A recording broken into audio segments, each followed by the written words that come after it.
Bienvenidos, ¿qué tal? ¿Cómo han estado? Bueno, el día de hoy vamos a hablar sobre el sistema de navegación inercial 2. Y bueno, para hablar sobre el control automático que abarca muchas cosas como el director de vuelo, autoempuje, autopilot, match trim, match tag, attitude alert, auto brake, yaw damper, etc. Pero vamos a hablar el día de hoy exactamente sobre el director de vuelo, automatización y vamos a hablar sobre el lazo cerrado. Vamos a hablar un poco más sobre la navegación y todo esto vamos a verlo en un simulador en el Flight Mode Annunciator. Así que allá vamos. El director de vuelo es una parte del control automático y su función sería el mantener el avión estable en vuelo, y para ello hablamos de estabilidad estática y dinámica al momento de maniobrar. Existen dos tipos de sistemas, el INS y el IRS. Bueno, el INS vendría a ser el más completo, más actual, y lo que diferencia es que el IRS abarca en dos ejes de la aeronave, en el eje longitudinal y transversal, dándole estabilidad en esos dos ejes. Pero el INS le añade el sistema de control automático a la estabilidad del movimiento del pitch, que vendría a ser el vertical, dándonos una estabilidad más completa. Y bueno, trabaja apoyándose de los tres centros que son el centro de gravedad, el centro de presión y el centro aerodinámico. Y bueno, para hablar rápido, el centro de gravedad vendría a ser el punto donde alcanza la fuerza de gravedad, ¿no? Es un punto fijo. Si la distribución de masa cambia, ese punto va a variar, ¿verdad? Eh, en el centro de presión es el punto de aplicación de las fuerzas resultantes de las fuerzas aerodinámicas. Este punto sí varía significativamente con el ángulo de ataque. Es el que varía, tiene un rango. El centro aerodinámico es un punto donde el momento de cabeceo es constante.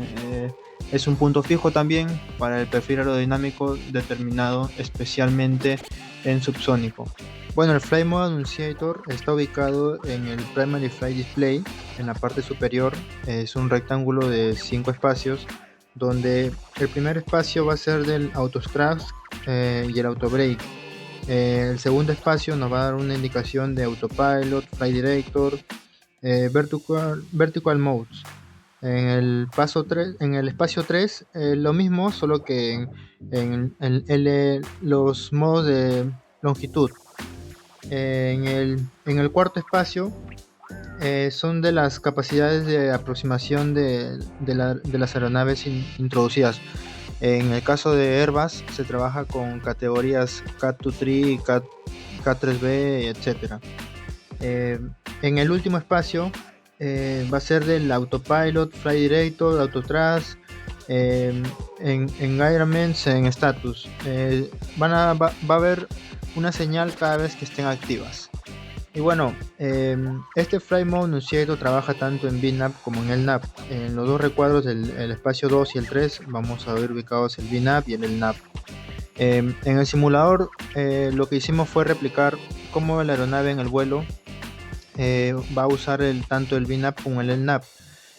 Colocamos primero en tierra las frecuencias en la cual estamos y a cuál queremos ir. Luego ajustamos el autopilot, la velocidad, la altura, y le colocamos en el autothrust.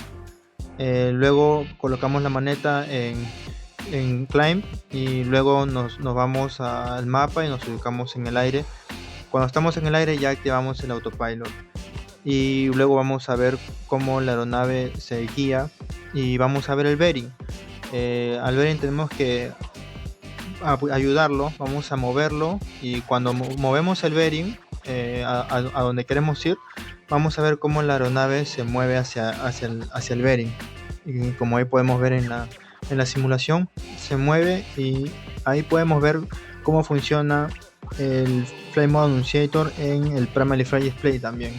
Vamos a explicar los modos de trabajo del Flight Mode Annunciator, que son el VNAV y el LNAV. Bueno, en el VNAV tenemos el radioaltímetro, borde ME, ATC modo C y S, que vendría a ser la navegación vertical.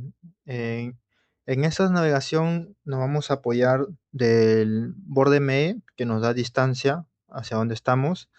Eh, También vamos a usar el ATC modo C y S, ya que nos da distancia, el modo C, y el S nos da también distancia entre aviones. El modo C nos da distancia entre, entre la torre de control y la aeronave, pero el modo S ya nos da no solamente con la torre, sino también entre aviones y también entre tierra y avión, si es que cuentan con el sistema ABS, claro. Y bueno, el radioaltímetro nos va a brindar altura, va a enviar señales en UHF que van a rebotar hacia la aeronave y sabiendo el tiempo que llega por la fórmula de la velocidad, vamos, como la frecuencia va a la velocidad de la luz, eh, tan solo despejamos la velocidad de la luz con el tiempo y nos va a dar la distancia. Gracias a eso nos apoyamos para poder tener la navegación vertical, que también nos va a ayudar con el aterrizaje. Y para ello tenemos el sistema ILS y el más actual, el MLS.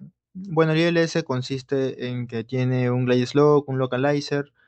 Eso ya lo hemos hablado en temas anteriores, que facilitan al avión que esté a 3 grados aproximadamente para que pueda aterrizar. Bueno, máximo tiene 3 grados para aterrizar con el glide slope, que pone un touchdown al medio de la pista en el cual va a poder aterrizar. Y a la vez las luces PAPI también a los 3 grados exactamente tienen dos luces blancas y dos luces rojas que te avisan que estás entrando correctamente.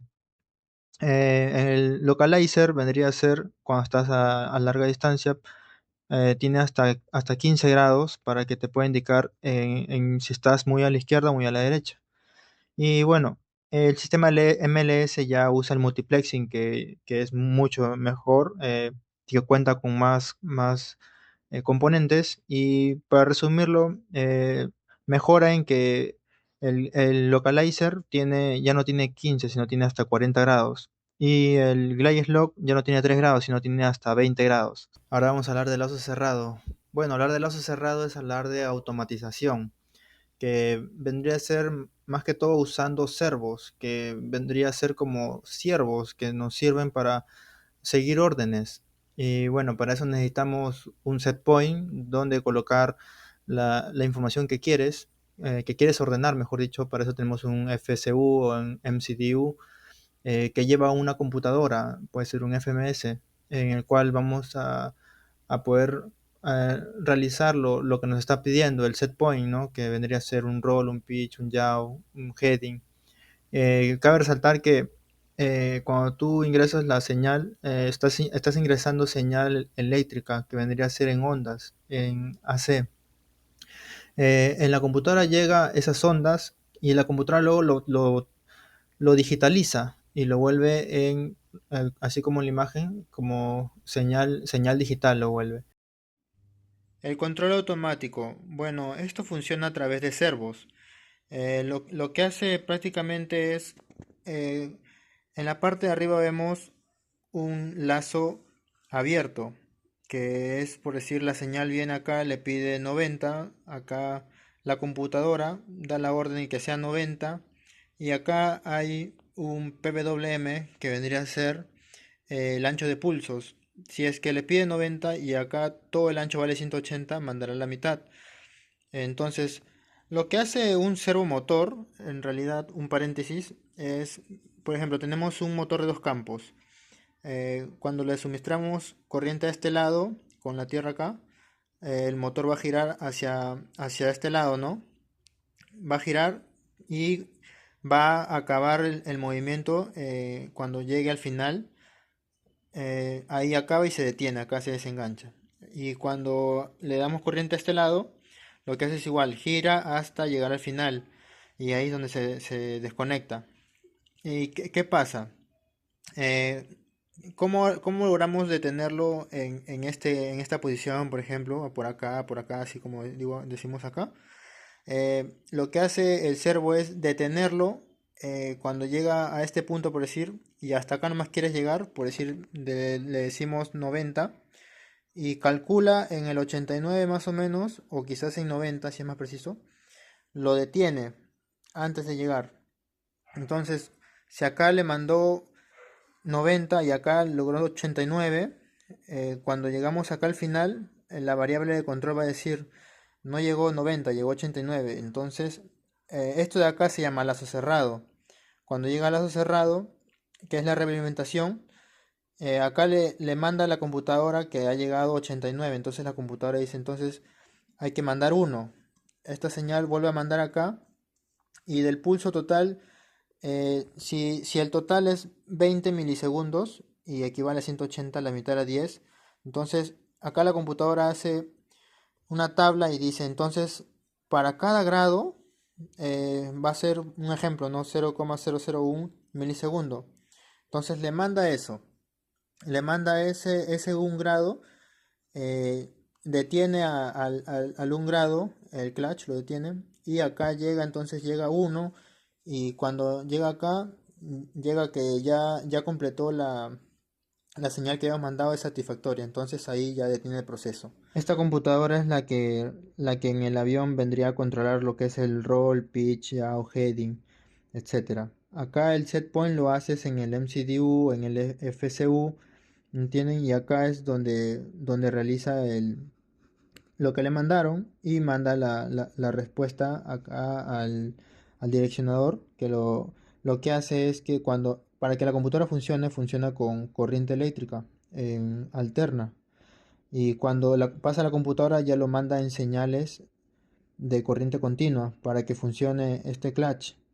Y cuando llega acá la señal de corriente analógica, va a enviar la señal acá en corriente analógica, pero este realimentador lo tiene que transformar esa corriente analógica en señal eléctrica de nuevo para que llegue a la computadora y así pueda continuar el ciclo para acabarlo. Esto se llama lodo cerrado, que lo tienen los servos para la automatización. Bueno, espero que esta información les haya servido y conmigo será hasta la próxima. Cuídense, nos vemos, no olviden darle like y suscribirse.